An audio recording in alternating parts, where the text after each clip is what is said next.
J'espère que vous allez bien, j'espère que vous vous portez bien. Désolé pour ma spontanéité, j'étais en train de travailler durement pour confirmer des informations extrêmement importantes. Ce sont des informations exclusives que nous avons pu confirmer au cours de nos investigations à propos d'un événement extrêmement important qui s'est déroulé aujourd'hui, le 5 mai 2025. Ce qui, aujourd'hui, cette journée a été caractérisée par un événement qui n'est pas passé inaperçu, que tout le monde a trouvé ça étonnant que cela puisse se produire. Il s'agit du ministre français de l'Intérieur, Bruno Retailleau, qui s'est déplacé à la Grande Mosquée de Paris, où un hommage a été organisé à Boubacar Sissé, ce musulman qui a été assassiné sauvagement le 25 avril dernier dans une mosquée du sud de la France, dans le département du Gard, par un raciste, un islamophobe, mais aussi qui se prétend aussi malade mental. C'est une affaire qui a suscité une énorme émotion ici en France au sein de la communauté musulmane. Le crime était particulièrement crapuleux et sauvage. Et Bruno Retailleau a fait un déplacement surprenant et surprise. Pourquoi? Parce que les rapports entre la Grande Mosquée de Paris, qui on va dire, fait allégeance au régime algérien, très proche des autorités algériennes, financé par l'État algérien, rattaché à l'État algérien. Ça, c'est aujourd'hui une évidence. On en a parlé dans une dizaine d'émissions. Nous avons même réalisé des enquêtes entières sur le financement, les plus de 2 millions d'euros qui sont accordés par l'État algérien à la Grande Mosquée de Paris. Donc, on a donné suffisamment de détails, je pense, pour expliquer les tenants et les aboutissants de cette proximité politique, financière et idéologique entre les autorités, l'État algérien et la Grande Mosquée de Paris, qui est l'une des institutions, les plus vieilles institutions musulmanes, religieuses et musulmanes de France, et l'une des plus prestigieuses et influentes institutions auprès de la communauté musulmane en France. Une communauté qui est de plus en plus importante et compte plusieurs millions de personnes. Alors, certains l'estiment à 6 millions, d'autres l'estiment à 7 millions, d'autres l'estiment à 5,4 millions. En tout cas, c'est une communauté qui ne cesse de prendre de l'importance sur le plan démographique et sur le plan culturel et économique en France. Alors, ce déplacement a été confirmé par Monsieur Shamsuddin Hafid à la dernière minute. Il a dit aujourd'hui, j'ai accueilli aujourd'hui 5 mai à la Grande Mosquée de Paris, le ministre de l'Intérieur Bruno Retailleau, une visite marquée par l'écoute, le dialogue et un hommage émouvant rendu à Boubacar Sissé. Voilà ce qu'il a écrit sur les réseaux sociaux. Monsieur Shamsuddin Hafiz, la Grande Mosquée de Paris, elle a publié une vidéo qui retrace les échanges et la visite qui a été accomplie par Bruno Retailleau, qui est un adversaire attitré de l'Algérie, qui a eu des relations très compliquées avec le régime algérien et qui a toujours refusé d'aller à la Grande Mosquée de Paris. Il faut savoir que le ministre de l'Intérieur français avait refusé d'aller pendant le mois de Ramadan, d'aller participer à un iftar, participer le repas de la rupture des jeûnes, de la rupture du jeûne à la Grande Mosquée de Paris, alors que c'était une tradition. Chaque année, la Grande Mosquée de Paris organise un iftar, une cérémonie conviviale, où elle invite le ministre de l'Intérieur, parce que le ministre de l'Intérieur en France, c'est lui qui est chargé de l'organisation des cultes. Donc, c'est un peu son département et les relations entre la Grande Mosquée de Paris et l'État français passent par le ministère français de l'Intérieur. Et Bruno Retailleau avait décliné cette invitation. Il avait refusé de se rendre à la Grande Mosquée de Paris, disant que, à l'époque, que la laïcité, il voulait faire respecter la loi de la laïcité, que la laïcité pratiquée par l'État français lui interdisait de se rendre à cette cérémonie. C'est une cérémonie qui est organisée chaque Ramadan, où la Grande Mosquée de Paris invite le ministre français de l'Intérieur, d'autres membres du gouvernement, mais surtout le ministre français de l'Intérieur et des ambassadeurs étrangers ou les ambassadeurs des pays musulmans qui sont présents ou qui sont agréés auprès des autorités françaises. C'est un repas collectif du jeûne, la rupture du jeûne du Ramadan, et c'est une cérémonie politique à la fois parce que elle permet aux autorités françaises de marquer leur soutien à un islam de lumière, un islam harmonieux, un islam qui se développe sur le territoire français, tout en respectant les lois et les mœurs de la République française. Le prédécesseur de Bruno Retailleau, Gérald Darmanin, a toujours fait le déplacement et il a toujours accepté de participer à cet iftar. Bruno Retailleau, il a argué à l'époque, en mars dernier, qu'il voulait respecter le principe de la laïcité. Le recteur de la Grande Mosquée de Paris lui avait répondu, lui avait dit, mais c'est un repas convivial et la rupture du jeûne du quotidien du mois de Ramadan, ce n'est pas un office religieux, ce n'est pas une cérémonie religieuse, c'est juste un repas. On ne lui a pas demandé d'assister à la prière du Ramadan, etc., à la prière du vendredi. Et en janvier 2025, Bruno Retailleau s'était très critique à l'encontre de la Grande Mosquée de Paris. Il avait demandé à ses services, notamment la DGSI, les services secrets de renseignement intérieur, d'ouvrir une grande enquête sur Shams el-Din Hafiz, le recteur de la Grande Mosquée de Paris, en raison de son implication dans la campagne pour le deuxième mandat de Tebboune, dans des pratiques d'ingérence étrangère sur le sol français, et pour la gestion du business très occulte et très opaque du commerce de la viande halal entre l'Europe, entre la France et tous les pays de l'Union européenne et l'Algérie. À l'époque, Bruno Retailleau, c'était en janvier 2025, il avait déclaré ceci: une mosquée est un lieu de culte, ce n'est pas une ambassade. Et pour ce qui concerne le halal, j'ai demandé à mes services de voir, d'examiner les conditions sur lesquelles cette taxe avait été instaurée, si elle était compatible avec la loi de 1905. En réalité, la Grande Mosquée de Paris, elle a un mandat exclusif depuis 2023, depuis 2023 de la part des autorités algériennes, depuis fin 2023 elle demande aux exportateurs de certains produits alimentaires, notamment des viandes, tout ce qui est certification halal, un label de certification halal, et les exportateurs européens ne peuvent pas vendre leurs produits sur le marché algérien s'ils ne payent pas la Grande Mosquée de Paris et un certain pourcentage sur leurs produits, ça s'appelle une taxe, sur leurs produits qu'ils doivent exporter sur le marché algérien. C'est la Grande Mosquée de Paris qui est censée veiller sur la conformité avec le rite musulman du halal et confirmer le caractère halal de ces produits qui seront consommés par les consommateurs algériens. Donc les relations étaient très tendues. Donc la visite d'aujourd'hui, elle était surprenante. Nous avons mené une enquête pour comprendre le pourquoi et le comment de cette visite. En réalité, cette visite a été motivée par des considérations politiques. Alors, Bruno Retailleau est parti voir le recteur de la Grande Mosquée de Paris pour adresser un message important au président algérien Abdelmadjid Tebboune. Qu'est-ce qui s'est passé pendant aujourd'hui? Ce que, selon nos investigations, Shams el-Din Hafiz a reçu un appel de la part du cabinet du ministère de l'Intérieur français, de la part du cabinet de Bruno Retailleau, l'informant que le ministre va se déplacer lui-même aujourd'hui à la Grande Mosquée de Paris pour le rencontrer et pour participer à la cérémonie à travers laquelle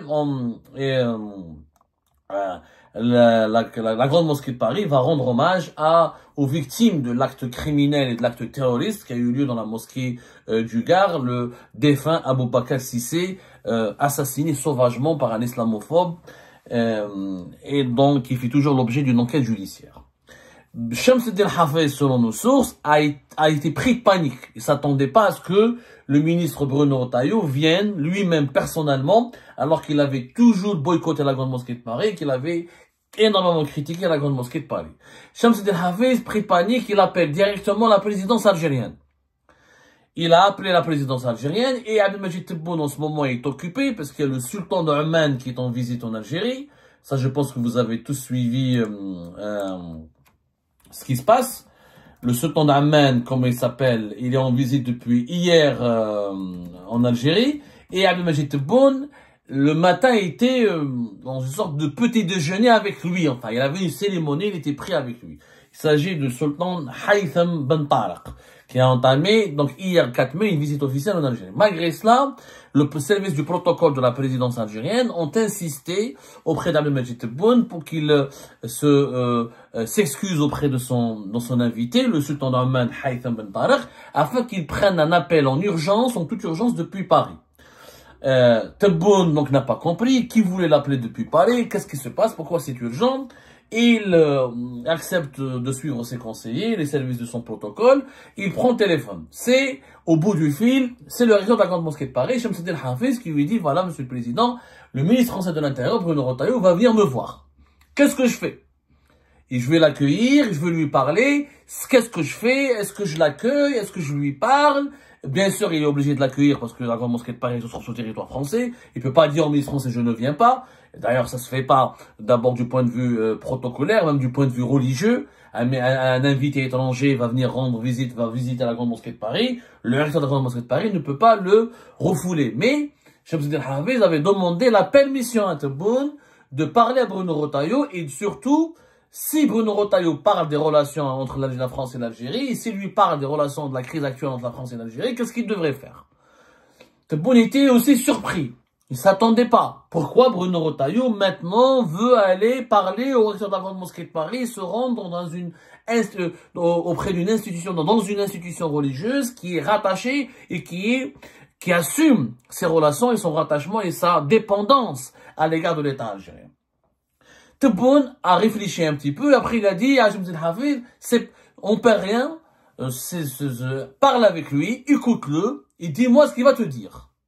Voilà, il lui a dit, c'est pas grave, parle avec lui, je t'autorise à lui parler, je t'autorise à l'écouter, et je t'autorise à me transmettre un message s'il te fait parvenir un message concernant ou à l'adresse des autorités algériennes.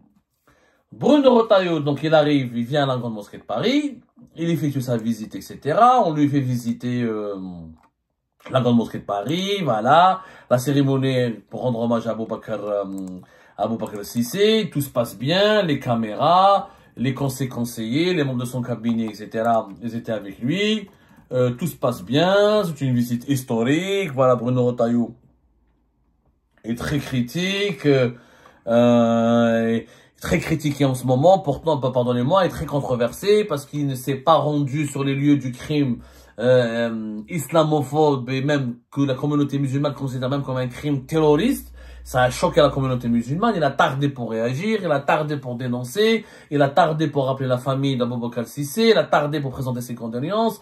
Donc on lui reproche à Bruno Retailleau une politique à double vitesse ou des réactions à géométrie variable, une politique à géométrie variable. Si c'était un juif qui aurait été assassiné, Bruno Retailleau aurait réagi beaucoup plus rapidement et aurait été beaucoup plus engagé, beaucoup plus efficace. Il aurait été même peut-être plus rapide dans la condamnation, dans la dénonciation et dans l'appel à l'ouverture d'une enquête, etc. C'est ce qu'on reproche ici en France à Bruno Retailleau. Mais Bruno Retailleau n'est pas parti à la Grande Mosquée de Paris uniquement pour Boubacar Cissé, puisque nous avons pu confirmer en compte de notre enquête que à la fin de la cérémonie qui a été organisée pour lui rendre hommage, le ministre français de l'Intérieur Bruno Retailleau s'est entretenu tête à tête avec Shamsuddin Hafez. Et il lui a demandé d'adresser un message direct au président algérien Abdelmadjid Tebboune. Le message de Bruno Retailleau, selon nos sources, est extrêmement éloquent et étonnant. Bruno Retailleau a demandé à Shamsuddin Hafez de demander à Abdelmadjid Tebboune d'accepter un dialogue direct entre lui, le ministre français de l'Intérieur, et le gouvernement algérien. Un dialogue qui repose sur deux revendications. Bruno Retailleau demande aux autorités algériennes d'accepter, d'autoriser le retour de 12 diplomates qui ont été expulsés le 14 avril 2025 par les autorités algériennes, qui sont des diplomates affiliés et rattachés au ministère de l'Intérieur français. Ce ne sont pas des diplomates attachés ou rattachés au Quai d'Orsay, qui est le ministère des Affaires étrangères. Ces diplomates ont laissé des familles. Ils ont laissé des familles, etc. Ils ont laissé des enfants. Ils ont laissé leurs époux sur place. Ils ne peuvent pas les retrouver parce qu'ils ont déclaré persona non grata, donc des personnes indésirables sur le sol algérien. Donc ils ne peuvent pas retrouver leurs proches et leurs familles. Leurs familles ne peuvent pas interrompre la scolarité de leurs enfants. Ils ne peuvent pas déménager en toute urgence parce que ça pourrait mettre en péril la scolarité et ça exige du temps, ça exige une certaine organisation logistique. Bruno Retailleau a posé sur la table cette première revendication, que Abdelmadjid Tebboune autorise le retour à titre individuel. C'est-à-dire qu'ils ne reviendront pas en tant que diplomates agréés, mais qu'ils puissent revenir en tant que citoyens français, qu'ils puissent avoir un visa ou une autorisation pour revenir en Algérie et rester à côté de leurs proches et de leurs familles, en attendant de programmer ou de les réaffecter dans un autre pays et de organiser le déménagement de leur famille. En contrepartie de la satisfaction de cette revendication, Bruno Retailleau propose d'enclencher une négociation directe avec Abdelmadjid Tebboune et le gouvernement algérien pour régler tous les différends et toutes les divergences qui sont posées, qui causent problème dans les relations bilatérales. les migrants algériens que la France veut expulser, la question des laissez-passer consulaires, la question de la coopération et des échanges qui sont interrompus et qui sont totalement gelés en ce moment entre les préfectures françaises et les consulats d'Algérie. En plus de cela, ce qui est encore plus surprenant, c'est que Bruno Retailleau a assuré à Shamsuddin Hafez qu'il était prêt à aller à Alger, accompagner Gérald Darmanin, le ministre de la Justice français, le ministre français de la Justice, pour aller dialoguer et discuter et négocier directement avec les autorités algériennes une issue à cette crise, une issue à la crise actuelle, à l'impasse actuelle dans laquelle se retrouvent les relations bilatérales.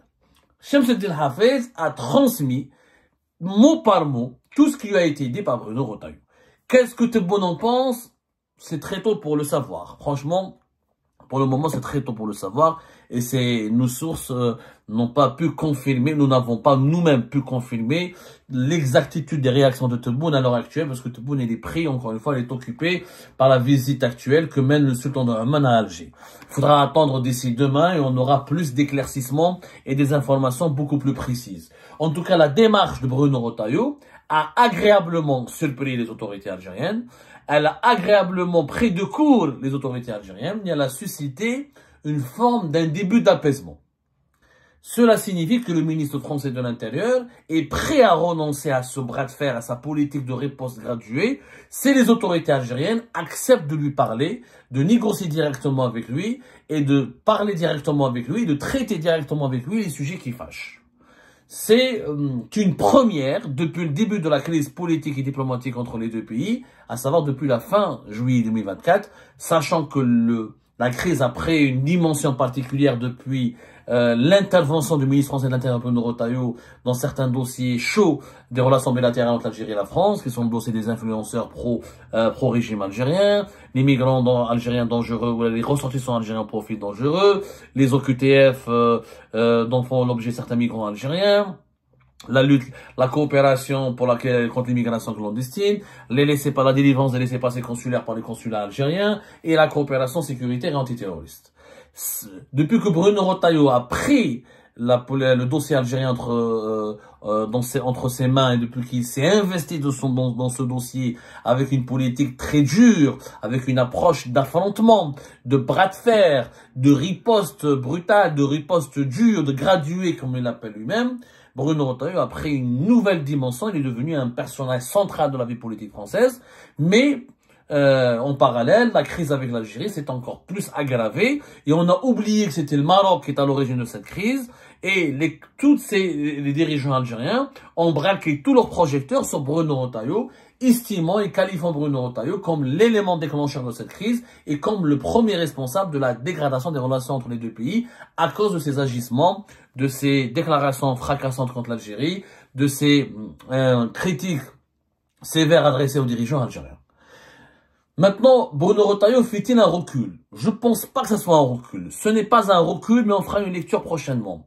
D'abord, on vous donne l'information, on vous laisse la digérer, la partager, ensuite on fera la lecture ensemble.